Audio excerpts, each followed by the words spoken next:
Meus irmãos, a paz do Senhor, estaremos estudando hoje sobre a mordomia da família, né? Mordomia da família, a lição 4. E o texto áureo diz: a mordomia da família, isso da lição. O texto áureo diz: porém, se vos parece mal aos vossos olhos servir ao Senhor, escolhei hoje a quem sirvais, porém eu e a minha casa serviremos ao Senhor. Josué 24:15. Verdade prática: a família é a primeira instituição criada por Deus e por isso é a nossa primeira igreja pela qual devemos amorosamente zelar, né? E na introdução diz assim: na presente lição veremos que a família é a base da nossa vivência. Nela nascemos, criamos-nos e nela dependemos toda a vida. Veremos que todos esses processos é o plano de Deus revelado desde o Gênesis nas Escrituras. A família é tão importante que o apóstolo Paulo classifica de pior que o infiel quem dela não cuida. Assim, o propósito desta lição é mostrar que o amor de Deus pela humanidade faz com que todas as famílias da terra sejam o alvo da sua bênção. Então Deus quer abençoar todas as famílias da terra, né?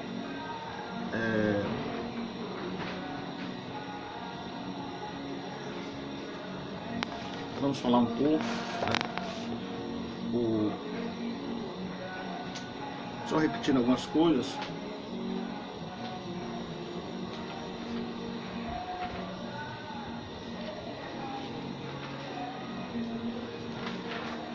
Ora, a família é a primeira instituição criada por Deus e por isso é a nossa primeira igreja, pela qual devemos amorosamente zelar.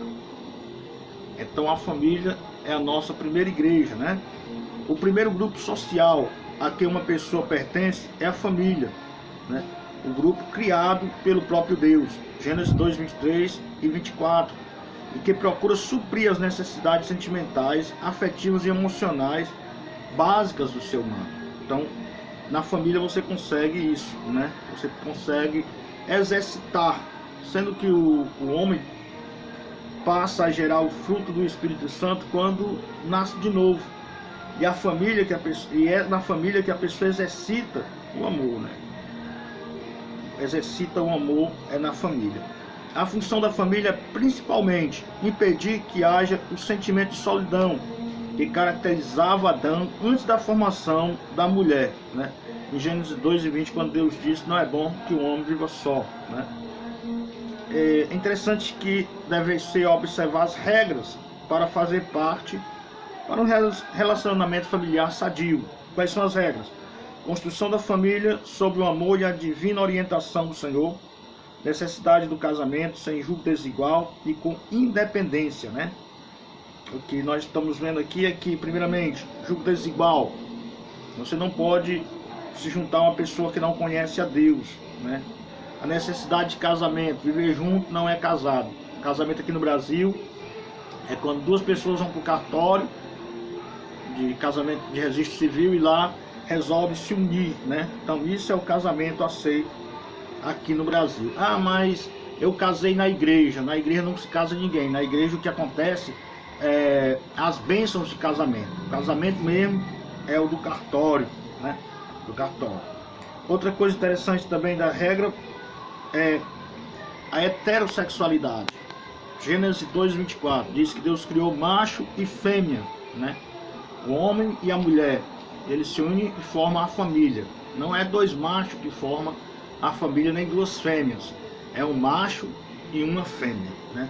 E outra coisa interessante também que a gente poderia falar é que a família é a base da sociedade e não a sociedade é a base da família. Se a família é a base da sociedade, então é a partir da família que vai ser formada uma sociedade. A sociedade então é formada por várias famílias, né? Então quando a sociedade está corrupta, está imoral e está de uma maneira terrível que se encontra hoje, a gente pode culpar isso não ao Estado, mas a gente deve culpar a família, porque a família é que forma a sociedade, né? Então, o marido deve ser o cabeça do casal, ou seja, a direção, o planejamento familiar, a estruturação dos projetos, dos fins a ser perseguidos deve ser de iniciativa e decisão do marido. Toda e qualquer autoridade do marido está submetida a Cristo e à sua vontade. Logo, o que acontece é que a autoridade da família está sobre o marido, mas o marido deve estar sob a autoridade e a vontade de Cristo. É interessante dizer também que ter capacidade de ser cabeça do casal importa também ter capacidade intelectual em pensar, em ter condições de dirigir os demais membros da família, né? Ter capacidade de amar como Cristo amou a igreja, né? Então, para ser cabeça de uma família tem que amar os membros como Cristo amou a sua igreja, a ponto de dar a sua vida por ela. Tomar decisão, mas depois de ouvir os demais membros da família. Nunca tomar uma decisão sozinho. Isso faz parte de ser cabeça de uma família. A mulher deve ser sujeita a seu marido, né? Efésios 5:22. Ser sujeita significa estar debaixo de uma base, né? De um lançamento, de uma plataforma. A mulher, portanto, deve orientar sensações, emoções, intuições com os planos, projetos e finalidades traçados pelo marido. Então deve ser isso que deve estar dentro de uma família. Interessante também falar que deveres comuns a ambos os cônjuges: fidelidade, respeito, consideração e assistência mútua deve ser o que deve estar sobre a família. Interessante dizer também que a mordomia, a prioridade da família, né? Biblicamente, o crente deve priorizar Deus, sua própria vida, seu cônjuge, seus filhos e a igreja local. Então, primeira coisa vem Deus, depois vem a sua própria vida, depois vem você, depois vem seus filhos, né? Vem seu cônjuge, sua mulher, depois vem seus filhos e por último a igreja, né? Conforme Mateus 6:23 diz que devemos priorizar o reino, né? Mas a Bíblia mas só que a gente tem que ver que o reino de Deus deve começar pelas nossas casas, né? O relacionamento entre pais e filhos, a mordomia da família, alguns cuidados devem ser tomados a fim de que os filhos sejam criados na doutrina e administração do Senhor. Eles são a herança e galardão de Deus, né?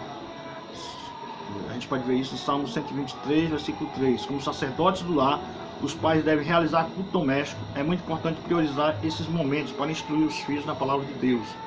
Além do zelo espiritual, os pais devem ser exemplos no amor conjugal, paternal e material. É interessante lembrar que em Deuteronômio 6:6-3, Deus fala que os pais devem ensinar os filhos, né? Vamos ver o que diz, né? Deuteronômio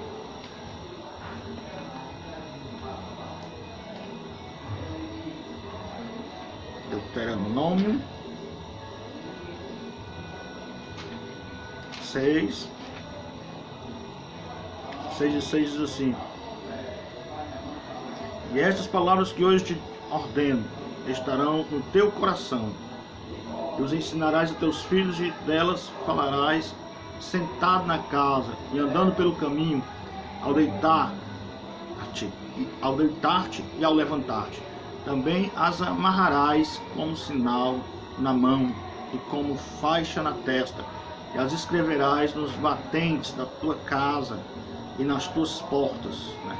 Então o Senhor fala que você deve ensinar o seu filho, a palavra de Deus. Isso é prioridade, né? A criança, ela tem que ser ensinada em casa, né? Não se pode deixar que a criança aprenda nos colégios as coisas de Deus, que ela não vai aprender, né? Ela tem que aprender em casa, com a gente, com as pessoas, né, que vivem naquela casa. E o Senhor fala que tem que ensinar quando estiver, em todos os momentos, de todas as maneiras, de uma maneira visual, de uma maneira áudio, deve ensinar os filhos. É interessante dizer também que os filhos devem obediência aos seus pais, né? Devem obediência aos seus pais conforme, deixa eu ver aqui, Êxodo 20:12, Efésios 6:3, fala que os filhos devem honrar os pais. Efésios 6:1 diz que os filhos devem obediência aos pais, né? E lógico, isso fala de não espalhar o que acontece dentro de casa, na rua, né? Para que seus pais não sejam difamados, para que seus pais não sejam de uma maneira hostilizados. Tem que evitar, os filhos têm que cuidar, né, dos pais, né, para que os seus nomes não sejam alvo de calúnia, de injúria, de difamação, né, na sociedade, né, onde vivemos. Então os filhos devem ter esse cuidado com seus pais. E também a própria Constituição diz que quando os pais ficam velhos, né, não podem mais trabalhar, os filhos têm que cuidar de seus pais, têm que procurar suprir as necessidades de seus pais. Isso também está em honrar os pais. É interessante, só lembrando também, que o ataque do Estado, né, materialista, a família é grande hoje, então nós devemos estar alertas contra esses ataques, né? A famigerada ideologia de gênero, né? O ateísmo, né? Um ataque a Deus e à ciência, tudo isso, a sociedade está contra Deus, contra a ciência, e isso quer também dizer que nós devemos estar pronto, preparar as pessoas dentro de casa, nossos irmãos, nossos filhos dentro de casa, para enfrentar, né, essa sociedade corrupta que procura tirar Deus do coração do homem.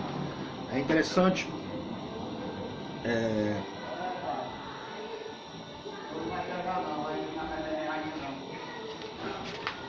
Deus, a melhor coisa que os pais podem dar aos filhos é a disciplina.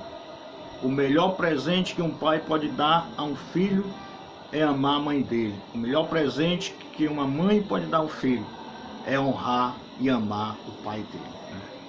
Escrito aqui na nossa revista, nosso subsídio para professores, né, da nossa igreja. Meus irmãos, Deus abençoe a todos, em nome de Jesus, e que amanhã a gente possa estar firme e forte na nossa escola dominical às 9 horas da manhã, né? Lembrando que é lá que nós devemos nos reunir para aprender cada dia mais do Senhor, nas nossas igrejas locais, né?